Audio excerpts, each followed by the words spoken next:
I'm Tony Lindsay, and I'm a writer, obviously. I'm primarily a writer of film and TV, but I undertook the stage right course at the Royal 3 years ago now, and I really enjoyed it. So since then, I've written 3 full-length plays. Now this one, Silent Night, Unholy Night, is a Christmas ghost story, and it's short. How short remains to be seen. I've had ideas how to expand it. I'm currently trying to work out what will be the best length.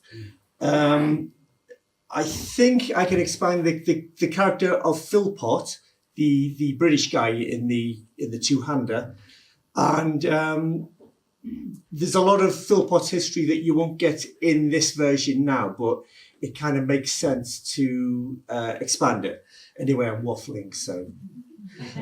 It's a two-hander. I'm interested in the dynamic between the two characters and the relationship between dialogue and action. Do they work as they should? Do they propel the story forward, etc.? I have suspicions about what needs doing, but for now, I'd just like your indulgence and hopefully somewhere along the way your feedback, because feedback is like gold dust to writers. It doesn't have as many fucks in. Okay, just sort of throw that in.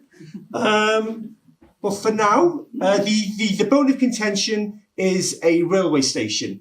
The play is set in 1963 in a railway station waiting room. Okay, and I will be reading out some of these stage directions just so it makes sense for what you're seeing. Okay, thank you very much. Interior railway station waiting room. Night. Semi-darkness. A single electric bulb hanging from the ceiling with metal shade. Windows and a door stage left. On the back wall. A small gas fireplace stage right. 1 or 2 old railway posters for holiday venues. World War II posters. Let us go forward together. And loose lips sink ships. Some graffiti and cartoons, including Kilroy, depicted as Adolf Hitler. A bench along the back wall. A figure waits on the station platform. Sorry, hope I haven't kept you waiting. Had to drop off my fiancée, off nearly at St Mary's for the Nativity service. Another year nearly gone, 1964, just around the corner. Where does the time go? Tempest Fusion, Mr. Philpott. Yes, well, let me show you around. Property's been lying idle for the last 20 years, since the war, in fact. During the war, actually. When the original village went, there was no more use for the railhead, I suppose.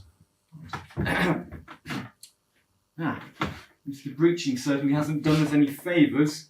Our plan is to develop the beachfront and turn it into a tourist attraction. Private funding, but the council has agreed to put its hand in its pocket. Taking their sweet time about it, too, huh? Go fight City Hall, eh? Mind you, not everybody wants to see the place resurrected as a fairground attraction. You know, Dodgem cars, cotton candy, French fries. You've done your research. I was stationed here during the war, U.S. Signal Corps. In the run-up to the old big one. The army barracks up on the hill, just next to the old lighthouse. In Westcombe? Are you sure? Spent my first night there. December 19, 1943. Straight off the train, sleeping on the floor with my rifle and pack. We waited all night for the transport. ESB hadn't got the camp set up yet. Oh, but those boys, they worked like Trojans. Are you sure you're not confusing us with Frankton, 3 miles further down the coast? Eddie Kowalski, Corporal in C Company. Skinny little runt. I was with him all the way from Guadalcanal. He had a craps game going in that corner right over there. Almost lost a shirt off my back. I know Frankton was a big disembarkation point for D-Day, or hush-hush at the time. They built the pontoon harbours over there. See that? Archie Loman, private and cartoonist, first class. He always had his nose in the funny books. Plan was he was gonna paint for Walt Disney after the war. That was the plan anyway. He didn't make it past Christmas. Well, there's plenty of room for expansion. You can knock through the wall here and into the ticket office, even the facilities. Facilities? Public conveniences. Oh, the John. Oh, yeah, sure. Two countries separated by a common language, huh? Mr. Philpott? Yes, indeed. George Bernard Shaw, I believe. The quote, George Bernard. Always thought it was the big guy himself, Churchill. Overrated, in my opinion. We have a lot to thank Mr. Churchill for. He led this country through some of its darkest days. I got no time for politicians and generals. Only too happy to put the little guy in harm's way. You ever serve, Howie? Me? No, too young. My father did. He was killed at Tobruk. If you're going through hell, keep going. That was one of his, wasn't it? Churchill's? So, how much of the surrounding area are you looking to purchase? Oh, the whole lot, so to speak. From the entrance gate right down to the shoreline. And what about the public right-of-way, access to the beach? Well, that's not my problem. I want the whole kit and caboodle. The old track bed's included. I'm pretty sure that's not in the agreement sale. Cards on the table here, Howie. What you have here is one big, fat, juicy white elephant. It certainly ain't doing your campaign for urban redevelopment any favors. No, no, no. I have to remind you that this property is still under offer, and as such is sold subject to the contract. A preliminary agreement only. I've had my lawyers go over this with a fine-tooth comb, kid. Come on, you said it yourself. The place has been standing empty for over 20 years. The council may decide to bulldoze the property. You'd make a lousy poker player, Howie. Howard, please. They could have done that anytime. There's a conservation order pending, as well you know, and I know for sure because I was the one who applied for it. I very much doubt the AMP are interested in a porky little railway station in some backwater on the south coast of England. Au contraire, mon ami. The place was built during your Industrial Revolution. It's a piece of living history, if that ain't a contradiction in terms. A natural candidate for the Ancient Monuments Protection Act, 1882. My, we really have done our homework, haven't we? You have no idea. This place is important to me. It's a lot of memories, a lot of ghosts from the past. You're familiar with the stories, then? Stories? Now, forgive me, I've spoken out of turn. Oh, you mean the mysterious lights in the wee small hours, ooh, the haunting sound of steam trains carrying mournfully in the still night air, ooh, yeah, I heard them. 11 Kids to Play's character. Let's be reasonable, Mr. Marino. Virgil.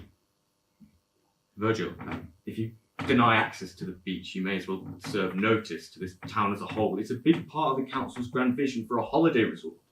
There are over 3 miles of beach further up the coast at Frankton. If I didn't know any better, I'd say you were being deliberately obstructive. The council can be just as uncooperative once you submit the plans for your restaurant. Who said anything about a restaurant? The light bulb flashes once, twice, 3 times. That's strange. Whole place needs rewiring. You'll have to get signed off by the building control department, of course. Christ, you want me to grease a few palms? Is that it? Now you listen to me.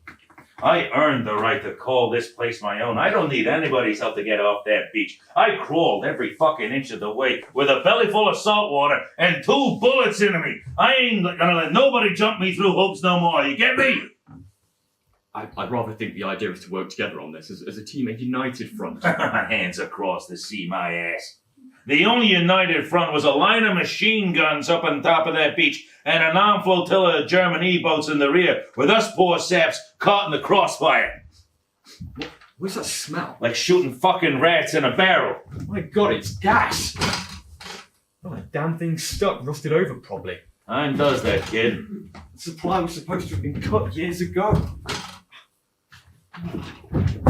How odd, this seems to be stuck as well. Now, what are you trying to do here, Howie? Sell me a bill of goods? This is ridiculous, the bloody thing's locked. Oh, it won't budge, Christ, that smell! I'll have to break the window. Get your head down now! Get your head down! I beg your pardon? That's live ammo, you dumb son of a bitch! We ain't playing here! Get off your ass and get up that beach! Mr. Marino, Virgil! You dumb fucks! What are you trying to do? Take out the whole goddamn battalion? There are men trapped down here! Oh, what's happening? The red light. The light's red now, flickering like hell. The smoke thicker. Music louder. Snowboats. Where the hell did they come from? They won't budge! May West won't work. The canisters aren't inflating. Oh, Christ. I'm bleeding. I think I've opened a vein. Fucking Krauts, Archie. Get the lifeboats ready. Shoot the release cable if you have to. Something to stop the bleeding. Archie! Archie, for Christ's sake, his face is gone. His face is gone. It ain't there no more. I can't breathe. Please do something. Medic! Medic! I don't feel too good. Christ. The bodies. The whole sea's on fire.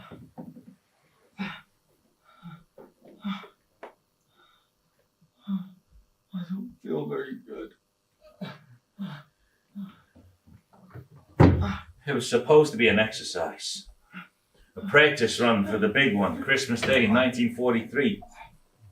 Whole thing was snafu, situation normal, all fucked up. Krauts came from nowhere in the motor torpedo boats, thousands of bodies in the water. Mr. Marino, we need to exit the premises. I think I need a doctor. They washed up for days after, far as Lime Bay and Portland. And all they wanted to do was cover up Ike and the rest of those sons of bitches in Allied High Command. That asshole Churchill, too. Not good for public morale. That was their official line. Let their folks know they died doing their duty on foreign soil, not in some, how did you put it? In some backwater on the south coast of England. Official line, my ass.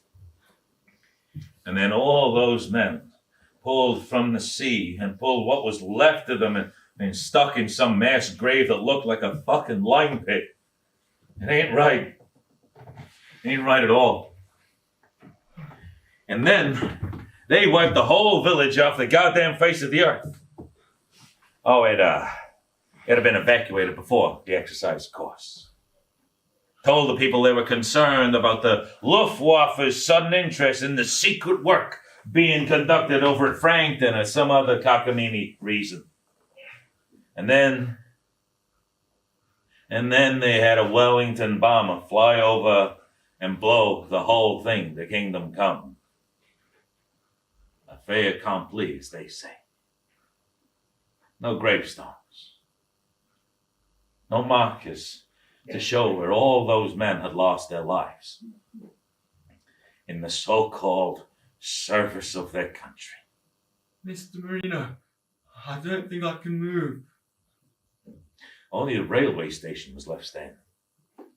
A sole witness to the whole thing, but imprinted in a memory and broadcast through time like an open wound. Like a message in a bottle.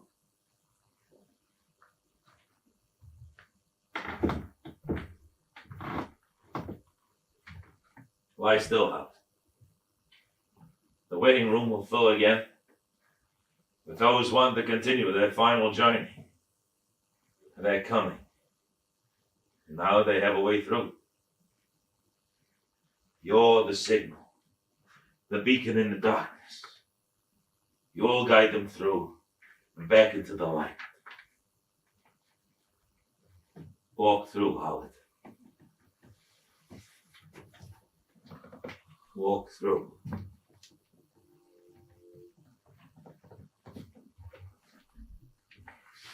Ashes to ashes. Dust to dust. Blood to blood.